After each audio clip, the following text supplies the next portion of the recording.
तो आइए सुनते हैं कालजयी साहित्यकार मुंशी प्रेम द्वारा लिखित उपन्यास रंगभूमि का भाग 4। चंचल प्रकृति बालकों के लिए अंधे विनोद की वस्तु हुआ करते हैं। सूरदास को उनकी निर्दय बाल क्रीड़ाओं से इतना कष्ट होता था कि वो मुंह अधोरे घर से निकल पड़ता और चिराग जलने के बाद लौटता। जिस दिन उसे जाने में देर होती उस दिन विपत्ति में पड़ जाता था। सड़क पर राहगीरों के सामने उसे कोई शंका ना होती थी, किंतु बस्ती की गलियों में पग पग पर किसी दुर्घटना की शंका बनी रहती थी। कोई उसकी लाठी छीनकर भागता तो कोई कहता, सूरदास सामने गड्ढा है, अरे अरे बाई तरफ हो जाओ। सूरदास बाएं घूमता तो गड्ढे में गिर पड़ता। मगर बजरंगी का लड़का घीसू इतना दुष्ट था कि सूरदास को छेड़ने के लिए घड़ी भर रात रहते ही उठ पड़ता। उसकी लाठी छीनकर भागने में उसे बड़ा आनंद मिलता था। एक दिन सूर्योदय के पहले सूरदास घर से चले तो घीसू एक तंग गली में छिपा हुआ खड़ा था। सूरदास को वहां पहुंचते ही कुछ शंका हुई। वो खड़ा होकर आहट लेने लगा। घीसू अब हंसी न रोक सका। झपटकर सुरे का डंडा पकड़ लिया। सूरदास डंडे को मजबूत पकड़े हुआ था। घीसू ने पूरी शक्ति से खींचा, हाथ फिसल गया, अपने ही जोर में गिर पड़ा। सिर में चोट लगी, खून निकल आया। उसने खून देखा तो चीखता चिल्लाता घर पहुंचा। बजरंगी ने पूछा, क्यों रोता है रे, क्या हुआ? घीसू ने उससे कुछ जवाब ना दिया। लड़के खूब जानते हैं कि किस न्यायशाला में उनकी जीत होगी। आकर माँ से बोला कि सूरदास ने मुझे ढकेल दिया। माँ ने सिर की चोट देखी तो आंखों में खून उतर आया। लड़के का हाथ पकड़े हुए आकर बजरंगी के सामने खड़ी हो गई और बोली, अब इस अंधे की शामत आ गई है। लड़के को ऐसा ढकेला कि लहू लुहान हो गया। उसकी इतनी हिम्मत, अभी उतारती हूँ उसके रुपए का घमंड। बजरंगी ने शांत भाव से कहा, इसी ने कुछ छेड़ा होगा, वो बेचारा तो इससे आप ही अपनी जान छिपाता फिरता है। जमुनी बोली, अरे मान लिया इसी ने छेड़ा था, तो भी क्या इतनी बेदर्दी से ढकेलना चाहिए कि सिर फूट जाए? अब अंधों को सभी लड़के छेड़ते हैं, पर वे सबसे लठियाव नहीं करते फिरते। इतने में सूरदास भी आकर खड़ा हो गया। मुख पर ग्लानि छाई हुई थी। जमुनी लपक कर उसके सामने आई और बिजली की तरह कड़कड़ा कर बोली, क्यों रे सूरे, सांझ होते ही रोज लुटिया लेकर दूध के लिए सिर पर सवार हो जाता है, और अभी घिसुआ ने जरा लाठी पकड़ ली तो उसे इतनी जोर से धक्का मार दिया कि उसका सिर फूट गया। जिस पातल में खाते हो उसी में छेद करते हो। क्यों, रुपए का घमंड हो गया है क्या? भगवान जानते हैं, जो मैंने घीसू को पहचाना हो, समझा कोई लौंडा होगा। लाठी को मजबूत पकड़े रहा। घीसू का हाथ फिसल गया और गिर पड़ा। अब मुझे मालूम होता कि अपना घीसू है तो लाठी उसे दे देता। इतने दिन हो गए, लेकिन कोई कह दे कि मैंने किसी लड़के को झूठ मूठ मारा है, तुम्हारा ही दिया खाता हूँ, तुम्हारे ही लड़के को मारूंगा।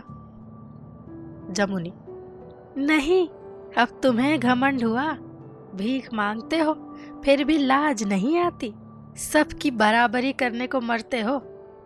आज मैं लहू का घूंट पीकर रह गई, नहीं तो जिन हाथों से तुमने उसे ढकेला है उसमें लूका लगा देती।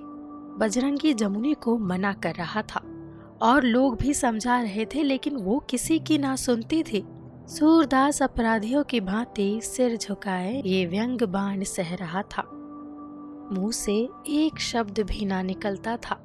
भैरव ताड़ी उतारने जा रहा था, रुक गया और सूरदास पर 2-4 छींटे उड़ा दिए। जमाना ही ऐसा है, सब रोजगारों से अच्छा भीख मांगना।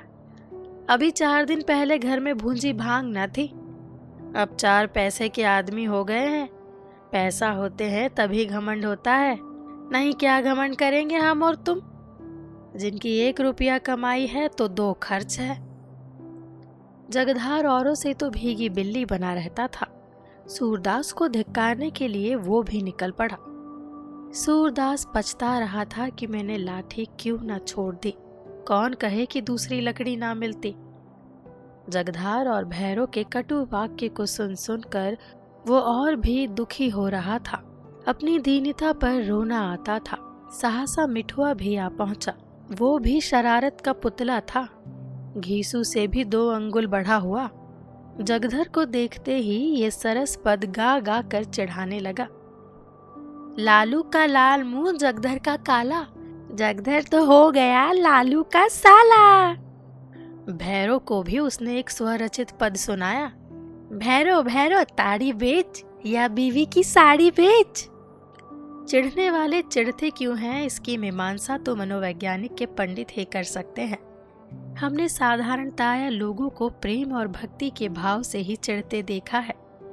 कोई राम या कृष्ण के नामों से इसलिए चिढ़ता है कि लोग उसे चिढ़ाने ही के बहाने से ईश्वर के नाम ले। कोई इसलिए चिढ़ता है कि बाल वृंद उसे घेरे रहे। कोई बैंगन या मछली से इसलिए चिढ़ता है कि लोग इन अखाद्य वस्तुओं के प्रति घृणा करें। सारांश ये है कि चिढ़ना एक दार्शनिक क्रिया है। इसका उद्देश्य केवल सत्य शिक्षा है। लेकिन भैरव और जगधर में ये भक्तिमय उदारता कहाँ? वे बाल विनोद का रस लेना क्या जाने। दोनों झल्ला उठे। जगधर मिठुआ को गाली देने लगा, लेकिन भैरव को गालियां देने से संतोष ना हुआ। उसने लपक कर उसे पकड़ लिया। 2-3 तमाचे जोर जोर से मारे और बड़ी निष्ठुरता से उसके कान पकड़कर खींचने लगा। मिठुआ बिलबिला उठा। सूरदास अब तक दीन भाव से सिर झुकाए खड़ा हुआ था। मिठुआ का रोना सुनते ही उसकी त्योरियां बदल गई। चेहरा तमतमा उठा। सिर उठाकर फूटी हुई आंखों से ताकता हुआ बोला, भैरव भला चाहते हो तो उसे छोड़ दो, नहीं तो ठीक ना होगा। उसने तुम्हें कौन सी ऐसी गोली मार दी कि उसकी जान लिए लेते हो? क्या समझते हो कि उसके सिर पर कोई नहीं है? जब तक मैं जीता हूँ कोई उसे तिरछी निगाह से नहीं देख सकता। दिलावरी तो जब देखता कि किसी बड़े आदमी से हाथ मिलाते। इस बालक को पीट लिया तो कौन सी बड़ी बहादुरी दिखाई? भैरव बोला, मार की इतनी अखर है तो इसे रोकता क्यों नहीं? हमको चिढ़ाएगा तो हम पीटेंगे, 1 बार नहीं 1000 बार। तुमको जो करना है कर लो। जगधर, लड़के को डांटना तो दूर, ऊपर से सह देते हो। तुम्हारा दुलारा होगा, दूसरों का क्यों हुआ भला? सूरदास, चुप भी रहो, आए हो वहां से न्याय करने। लड़कों को तो ये बात ही होती है, पर कोई उन्हें मार नहीं डालता। तुम ही लोगों को अगर किसी दूसरे लड़के ने चिढ़ाया होता तो मुंह तक ना खोलते। देखता हूँ जिधर से निकलता हूँ लड़के तालियां बजाकर चिढ़ाते हैं, पर आंखें बंद किए अपनी राह चले जाते हो। जानते हो ना कि जिन लड़कों के माँ बाप हैं उन्हें मारेंगे तो वो आंखें निकाल लेंगे। केले के लिए ठिकरा भी तेज होता है। भैरव बोला, दूसरे लड़कों की और उसकी बराबरी है। दरोगा जी की गालियां खाते हैं तो क्या डोमड़ों की गालियां भी खाए? अभी तो 2 ही तमाचे लगाए हैं, फिर चिढ़ाए तो उठाकर पटक दूंगा, मरे या जिए। सूरदास मिट्ठू का हाथ पकड़कर, मिठुआ चिढ़ा तो देखो क्या करते हैं। आज जो कुछ होना होगा यही हो जाएगा।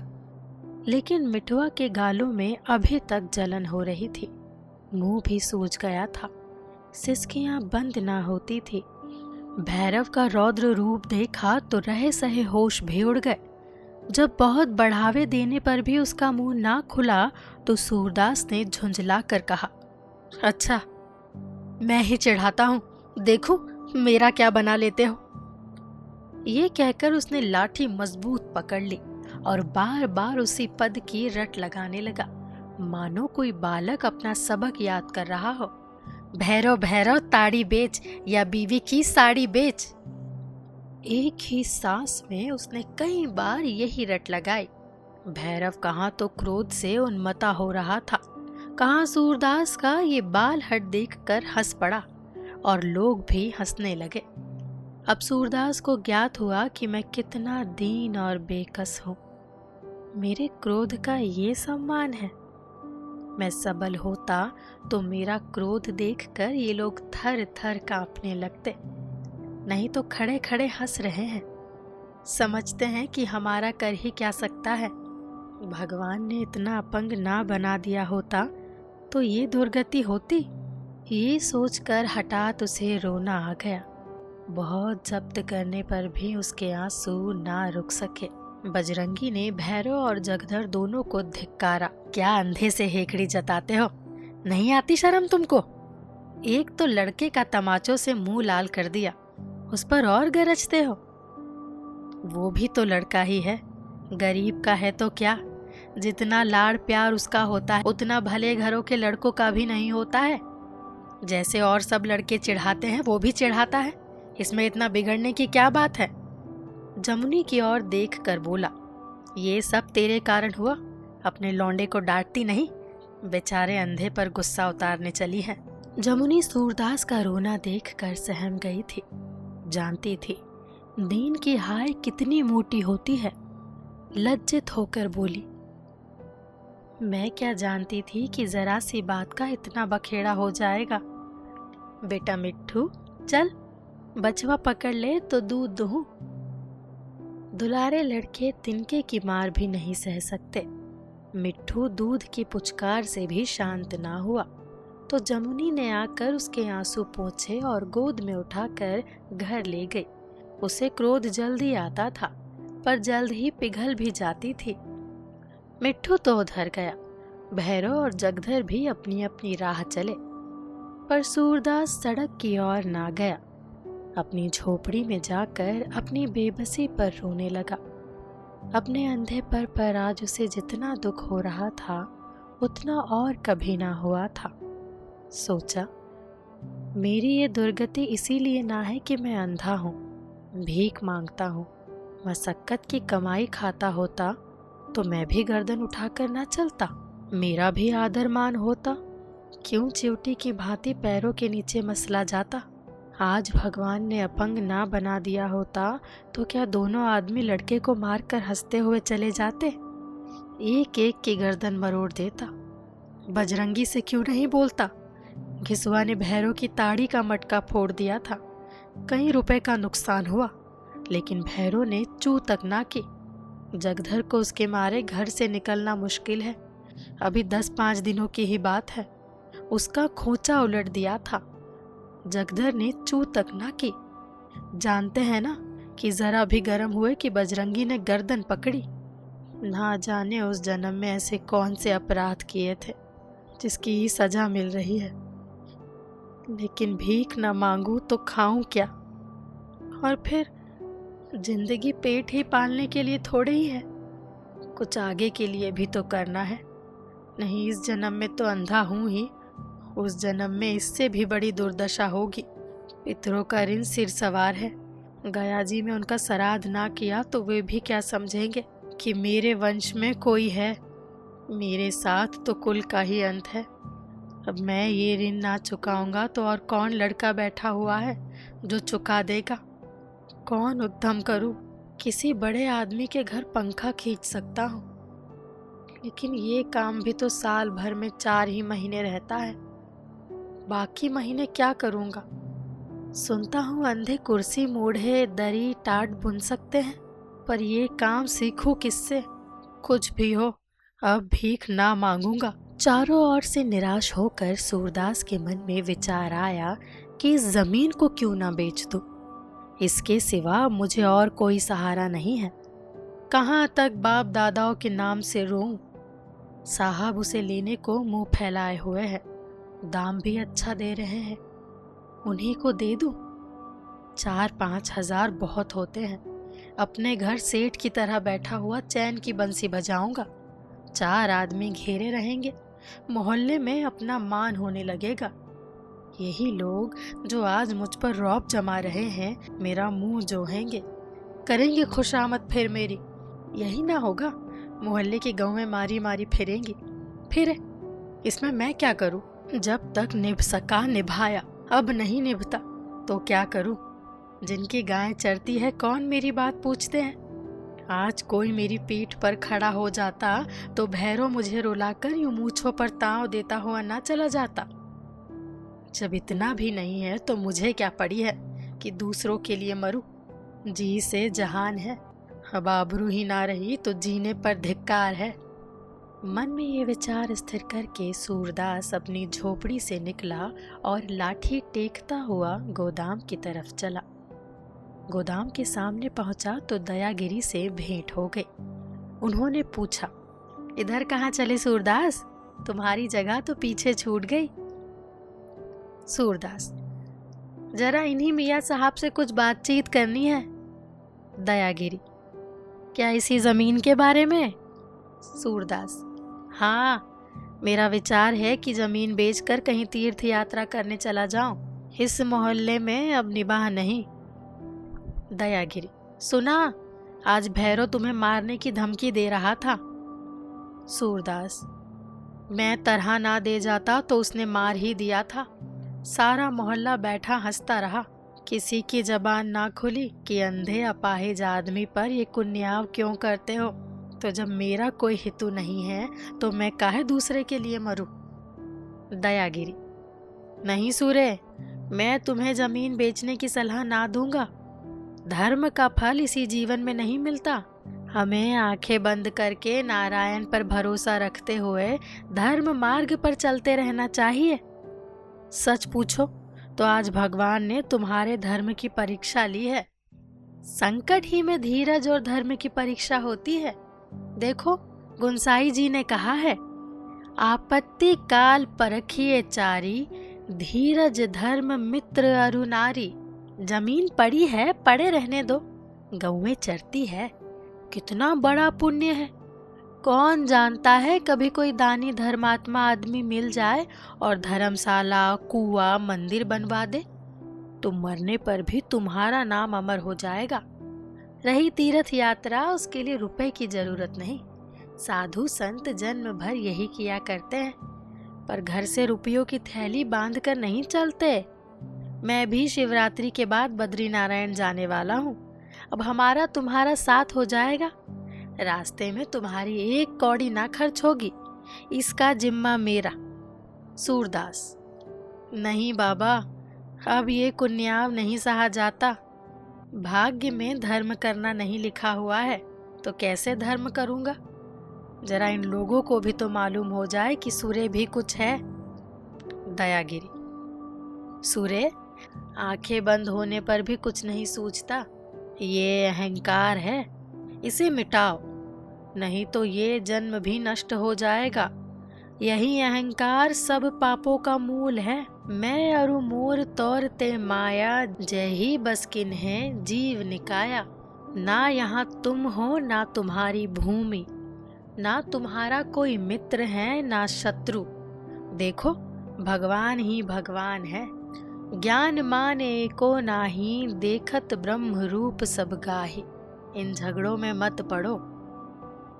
सूरदास, बाबा जी, जब तक भगवान की दया ना होगी, भक्ति और वैराग्य किसी पर मन ना जमेगा। इस घड़ी मेरा हृदय रो रहा है, उसमें उपदेश और ज्ञान की बातें नहीं पहुंच सकती। गीली लकड़ी खरात पर नहीं चढ़ती। दयागिरी, पछताओगे और क्या। ये कहकर दयागिरी अपनी राह चले गए। वो नित्य गंगा स्नान को जाया करते थे। उनके जाने के बाद सूरदास ने अपने मन में कहा, ये भी मुझी को ज्ञान उपदेश करते हैं। दीनों पर उपदेशों का भी दाव चलता है। मोटों को कोई उपदेश नहीं करता, वहां तो जाकर ठाकुर सुहाती करने लगते हैं। मुझे ज्ञान सिखाने चले हैं। दोनों जून भोजन मिल जाता है ना, एक दिन ना मिले तो सारा ज्ञान निकल जाए। वेग से चलती हुई गाड़ी रुकावटों को फांद जाती है। सूरदास समझाने से और भी जिद पकड़ गया। सीधे गोदाम के बरामदे में जाकर रुका। इस समय यहाँ बहुत से चमार जमा थे। खालों की खरीद हो रही थी। चौधरी ने कहा, आओ सूरदास, कैसे चले। सूरदास इतने आदमियों के सामने अपनी इच्छा ना प्रकट कर सका। संकोच ने उसकी जुबान बंद कर दी। बोला, कुछ नहीं, ऐसे ही चला आया। ताहिर, साहब इनसे पीछे वाली जमीन मांगते हैं। मुंह मांगे दाम देने को तैयार है, पर ये किसी तरह राजी नहीं होते। उन्होंने खुद समझाया, मैंने कितनी मिन्नतें की, लेकिन इनके दिल में कोई बात जमती ही नहीं। लज्जा अत्यंत निर्लज्ज होती है। अंतिम काल में भी जब हम समझते हैं कि उसकी उल्टी सांसें चल रही है, वो सहसा चैतन्य हो जाती है और पहले से भी अधिक कर्तव्यशील हो जाती है। हम दुरावस्था में पड़कर किसी मित्र से सहायता की याचना करने को घर से निकलते हैं। लेकिन मित्र से आंखें चार होते ही लज्जा हमारे सामने आकर खड़ी हो जाती है और हम इधर उधर की बातें करके लौट आते हैं। यहाँ तक कि हम एक शब्द भी ऐसा मुंह से नहीं निकाल देते जिसका भाव हमारी अंतर्वेदना का घोतक हो। ताहिर अली की बात सुनते ही सूरदास की लज्जा ठट्ठा मारती हुई बाहर निकल आई। बोला, मियाँ साहब, वो जमीन तो बाप दादों की निशानी है, भला मैं उसे बय या पट्टा कैसे कर सकता हूँ? मैंने उसे धर्मकाज के लिए संकल्प कर दिया है। ताहिर, धर्मकाज बिना रुपए के कैसे होगा? जब रुपए मिलेंगे तभी तो जब रुपए मिलेंगे तभी तो तीर्थ करोगे, साधु संतों की सेवा करोगे, मंदिर कुआं बनवाओगे। चौधरी, सूर्य इस बखत अच्छे दाम मिलेंगे, हमारी सलाह तो यही है कि दे दो, तुम्हारा कोई उपकार तो उससे होता नहीं। सूरदास, मोहल्ले भर की गौएं चरती है, क्या इससे पुण्य नहीं होगा? गौ की सेवा से बढ़कर और कौन पुण्य का काम है? ताहिर, अपना पेट पालने के लिए तो भीख मांगते फिरते हो, चले हो दूसरों के साथ पुण्य करने। जिनकी गाय चरती है वे तो तुम्हारी बात भी नहीं पूछते, एहसान मानना तो दूर, इसी धर्म के पीछे तुम्हारी ये दशा हो रही है, नहीं तो ठोकरे ना खाते फिरते। ताहिर अली खुद बड़े दीनदार आदमी थे, पर अन्य धर्मों की अवहेलना करने में उन्हें संकोच न होता था। वास्तव में वो इस्लाम के सिवा और किसी धर्म को धर्म नहीं समझते थे। सूरदास ने उत्तेजित होकर कहा, मियाँ साहब, धर्म एहसान के लिए नहीं किया जाता, नेकी करके दरिया में डाल देनी चाहिए। ताहिर, पछताओगे और क्या, साहब से जो कुछ कहोगे वही करेंगे, तुम्हारे लिए घर बनवा देंगे, महावारा गुजारा देंगे, मिठुआ को किसी मदरसे में पढ़ने भेज देंगे, उसे नौकर रखा देंगे, तुम्हारी आंखों की दवा करा देंगे, मुमकिन है सूझने लगे तो आदमी बन जाओगे, नहीं तो यूं ही धक्के खाते रहोगे। सूरदास पर और किसी प्रलोभन का असर तो ना हुआ। हाँ, दृष्टि लाभ की संभावना ने जरा नरम कर दिया। बोला, क्या जन्म के अंधों की दवा भी हो सकती है भला? ताहिर, तुम जन्म के अंधे हो क्या? तब तो मजबूरी है, लेकिन वो तुम्हारे आराम के इतने सामान जमा कर देंगे कि तुम्हें आंखों की जरूरत ही ना रहेगी। सूरदास, साहब बड़ी नामूसी होगी, लोग चारों ओर से धिक्कारने लगेंगे। चौधरी, तुम्हारी जायदाद है, बय करो, चाहे पट्टा लिखो, किसी दूसरे को दखल देने की क्या मजाल है। सूरदास, बाप दादों का नाम तो नहीं डुबाया जाता, मूर्खों के पास युक्तियां नहीं होती, युक्तियों का उत्तर वे हठ से देते हैं। युक्ति कायल हो सकती है, नरम हो सकती है, भ्रांत हो सकती है, हठ को कौन कायल करेगा? सूरदास की जिद से ताहिर अली को क्रोध आ गया। बोले, तुम्हारी तकदीर में भीख मांगना लिखा है तो कोई क्या कर सकता है? इन बड़े आदमियों से अभी पाला नहीं पड़ा है, अभी खुशामद कर रहे हैं, मुआवजा देने पर तैयार है, लेकिन तुम्हारा मिजाज नहीं मिलता, और जब कानूनी दांव पेच खेल कर जमीन पर कब्जा कर लेंगे, 200-400 रुपए बरियाना मुआवजा दे देंगे तो सीधे हो जाओगे। मोहल्ले वालों पर भूले बैठे हो, पर देख लेना जो कोई पास भी फटके, साहब ये जमीन लेंगे जरूर, चाहे खुशी से दो चाहे रोकर। सूरदास ने गर्व से उत्तर दिया, खां साहब, अगर जमीन जाएगी तो इसके साथ मेरी जान भी जाएगी। ये कहकर उसने लकड़ी संभाली और अपने अड्डे पर आ बैठा। उधर दयागिरी ने जाकर नायक राम से ये समाचार कहा। बजरंगी भी बैठा था। ये खबर सुनते ही दोनों के होश उड़ गए। सूरदास के बल पर दोनों उछलते रहे। उस दिन ताहिर अली से कैसी बातें की और आज सूरदास ने ही धोखा दे दिया। बजरंगी ने चिंतित होकर कहा, अब क्या करना होगा पंडा जी, बताओ। नायक राम, करना क्या होगा, जैसा किया है वैसा भोगना होगा। जाकर अपनी घरवाली से पूछो, उसी ने आज आग लगाई थी। जानते तो हो कि सूर्य मिठुआ पर जान देता है, फिर क्यों भैरव की मरम्मत नहीं की। मैं होता तो भैरव को 2-4 खरी खोटी सुनाए बिना ना जाने देता, और ना ही तो दिखावे के लिए सही। अरे उस बेचारे को भी मालूम हो जाता कि मेरी पीठ पर है कोई, आज उसे बड़ा रंज हुआ है, नहीं तो जमीन बेचने का कभी उसे ध्यान ही ना आया था। बजरंगी, अरे अब कोई उपाय निकालोगे या बैठकर पिछली बातों के नाम को रोए। नायक राम, उपाय यही है कि आज सूर्य आए तो चलकर उसके पैरों पर गिरो, उसे दो दिलासा। जैसे राजी हो राजी करो, दादा भैया करो। अरे मान जाए तो अच्छा, नहीं तो साहब से लड़ने के लिए तैयार हो जाओ। उनका कब्जा ना होने दो, जो कोई जमीन के पास आए मार कर भगा दो। मैंने तो यही सोच रखा है। आज सूर्य को अपने हाथ से बना के दूधिया पिलाऊंगा और मिठुआ को भर पेट मिठाई खिलाऊंगा। जब ना मानेगा तो देखी जाएगी। बजरंगी, जरा मियाँ साहब के पास क्यों नहीं चलते। सूरदास ने उससे ना जाने क्या क्या बातें की होगी। कहीं लिखा पढ़ी कराने को कहा आया हो तो फिर चाहे कितनी ही आरजू विनती करोगे, कभी अपनी बात ना पलटेगा। नायक राम, मैं उस मुंशी के द्वार पर ना जाऊंगा, उसका मिजाज और भी आसमान पर चढ़ जाएगा। बजरंगी, अरे नहीं पंडा जी, मेरी खातिर से जरा चलो। नायक राम आखिर राजी हुए। दोनों आदमी ताहिर अली के पास पहुंचे। वहां इस वक्त सन्नाटा था।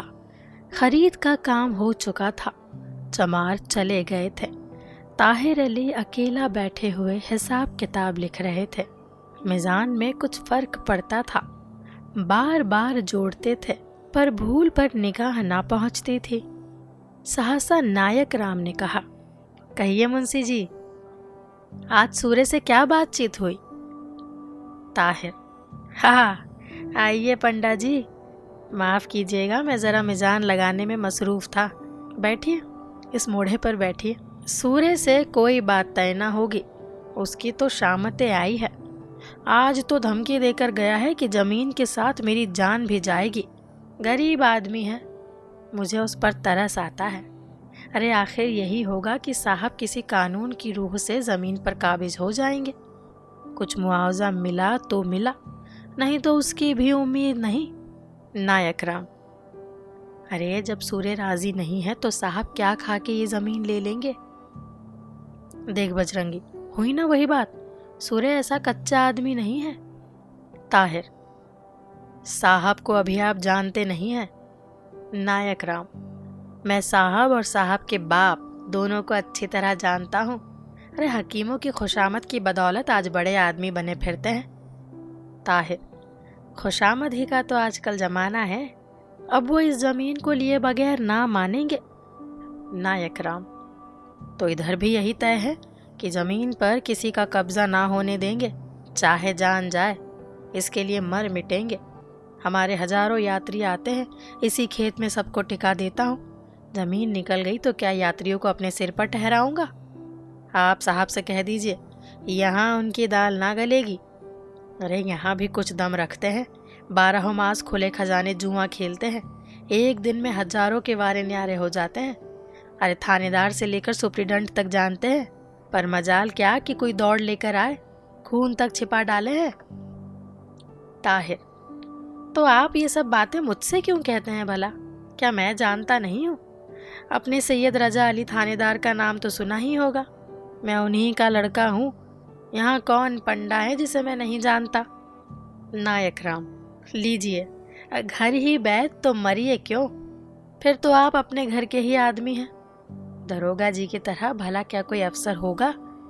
कहते थे बेटा जो चाहे करो, कहते थे बेटा जो चाहे करो, लेकिन मेरे पंजे में ना आना, मेरे द्वार पर फट जाती है।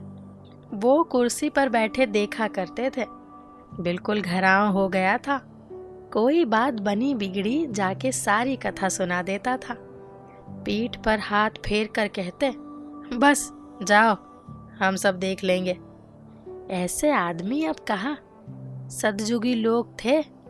आप तो अपने भाई ही ठहरे, साहब को धता क्यों नहीं बताते। आपको भगवान ने विद्या बुद्धि दी है, 20 बहाने निकाल सकते हैं। बरसात में पानी जमता है, दीमक बहुत है, लूनी लगेगी, ऐसे ही और कितने बहाने हैं। ताहिर: पंडा जी, जब आपसे भाईचारा हो गया तो क्या पर्दा है। साहब पल्ले सिरे का घाघ है, हकीमों से उसका बड़ा मेल जोल है, मुफ्त में जमीन ले लेगा।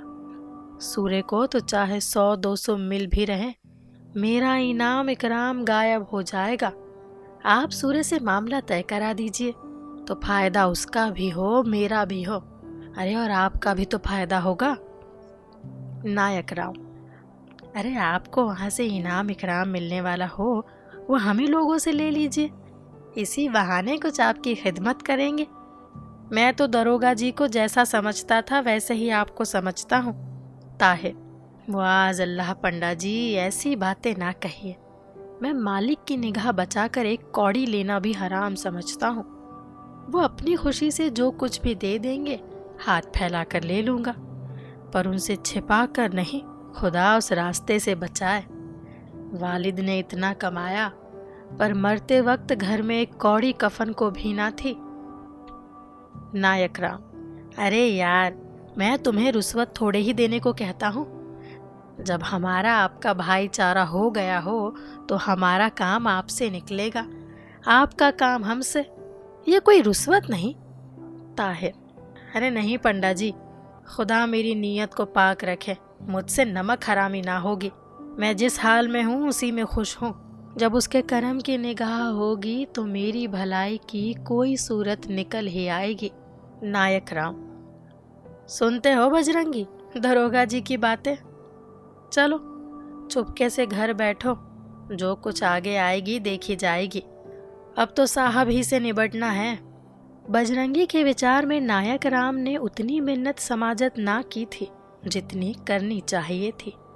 आए थे अपना काम निकालने की हेकड़ी दिखाने। दीनता से जो काम निकल जाता है वो डींगे मारने से नहीं निकलता।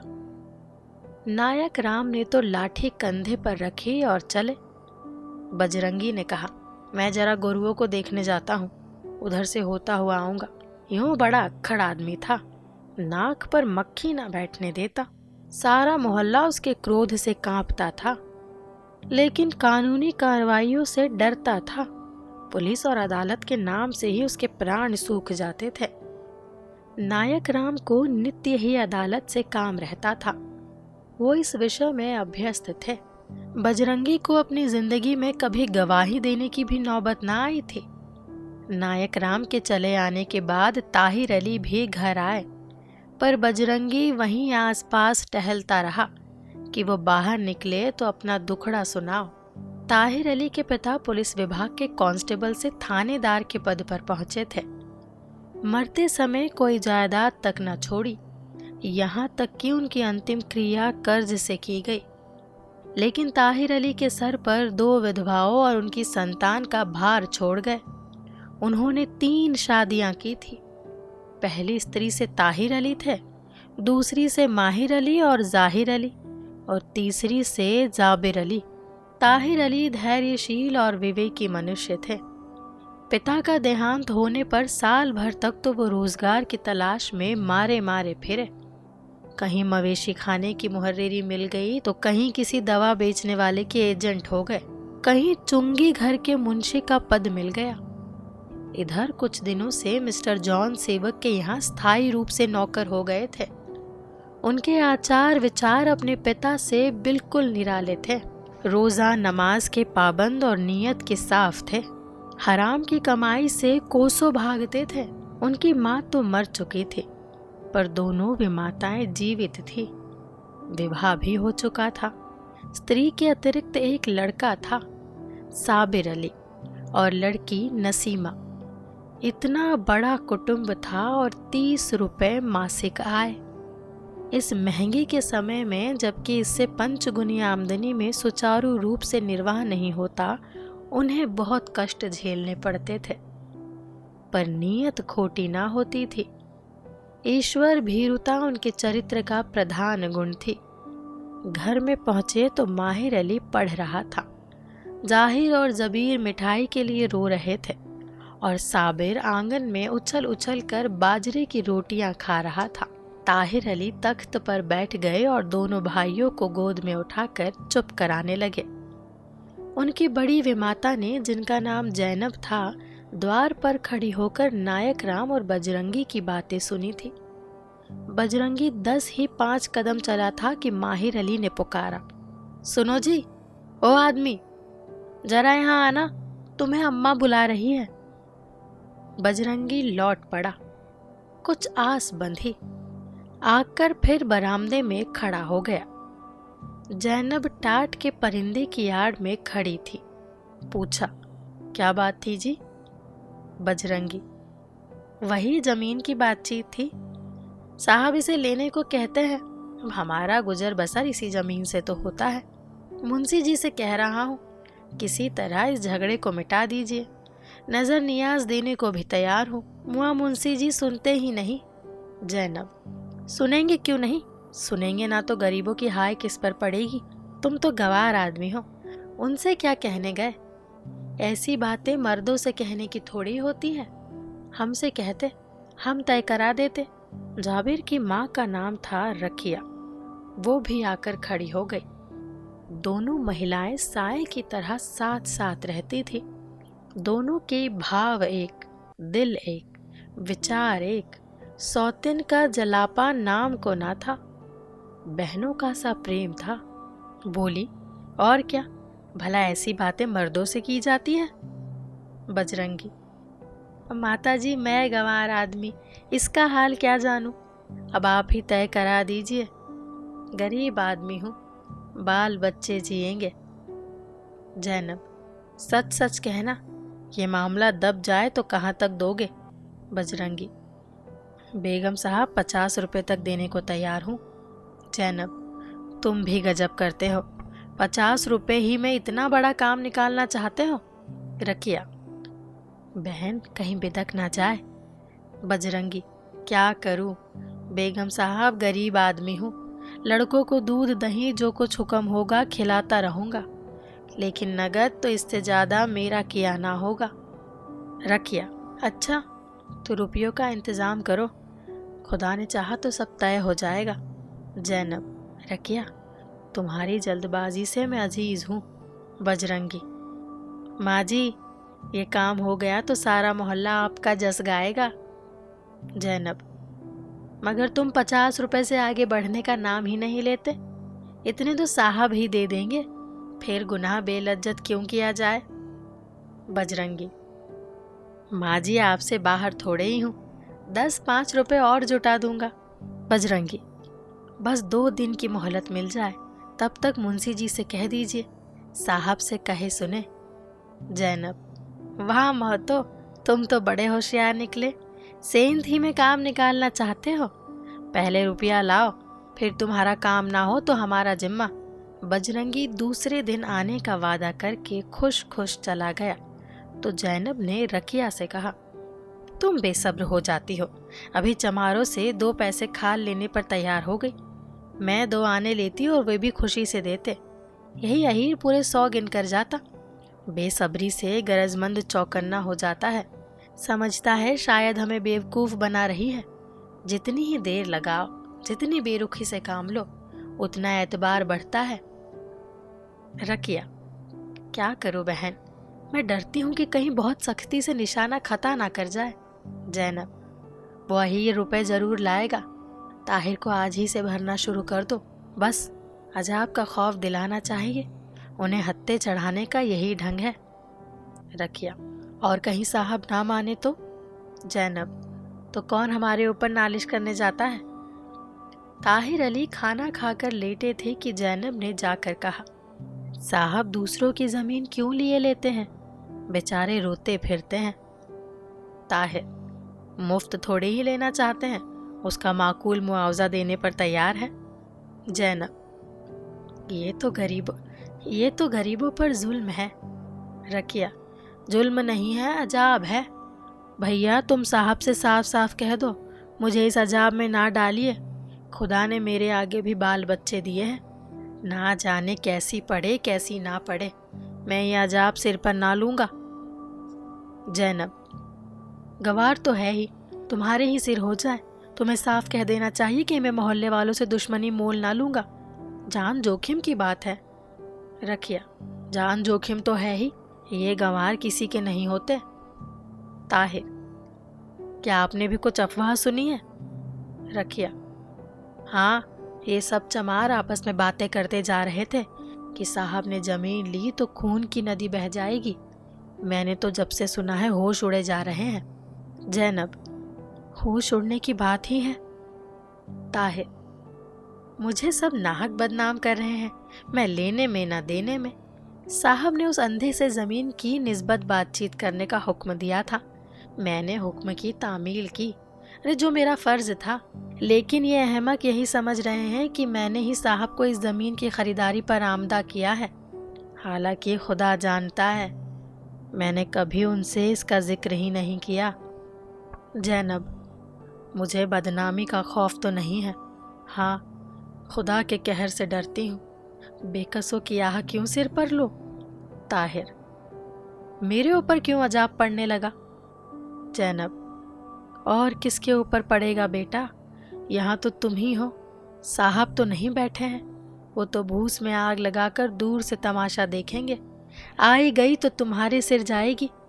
इस पर कब्जा तुम्हें करना पड़ेगा। मुकदमे चलेंगे तो पैरवी तुम्हें करनी पड़ेगी। ना भैया, मैं इस आग में नहीं कूदना चाहती। रखिया, मेरे मैके में करिंदे ने किसी कश्तकार की जमीन निकाल ली थी। दूसरे ही दिन जवान बेटा उठ गया। अब किया उसने जमींदार के ही हुक्म से, मगर बला आई उस गरीब के सिर। दौलत वालों पर अजाब भी नहीं पड़ता, उसका वार भी गरीबों पर ही पड़ता है। हमारे बच्चे रोज ही नजर और आसेब की चपेट में आ जाते हैं, पर आज तक कभी नहीं सुना कि किसी अंग्रेज के बच्चे को नजर लगी हो। उन पर बलियात का असर ही नहीं होता। ये पते की बात थी। ताहिर अली को भी इसका तजुर्बा था।